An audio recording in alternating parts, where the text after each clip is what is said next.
Have you ever given students highlighters to annotate the text and mark the important information, and afterwards realize that they marked nothing or they painted everything? This is a typical problem when first teaching students how to annotate a text. Nothing seems more important or everything seems equally important.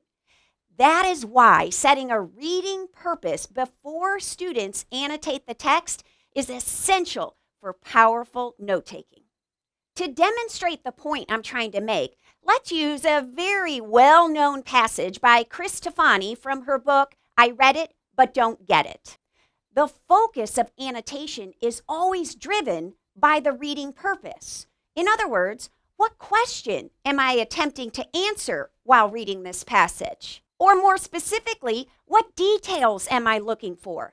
What's the reason you're having us read this passage?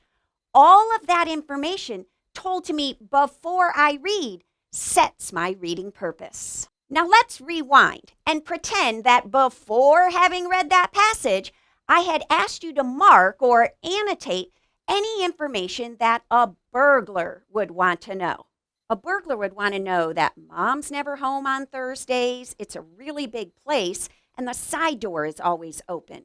A burglar would want to know there's china and silver and cut glass in the dining room, there's cash in the den, and furs with a locked box of jewels in the upstairs bedroom. Do you see how a reading purpose all of a sudden gives you a reason to read? Now, it's not what's important. You know what you're looking for. But there isn't just one reading purpose. Let me say that another way. You don't just ask one reading comprehension question, do you? You see, with each different question you ask, students dive back into the text. Why? Because different information is now important. What if I had asked the question, what would a realtor want to know? A realtor would want to know that this really big place has a finely landscaped yard.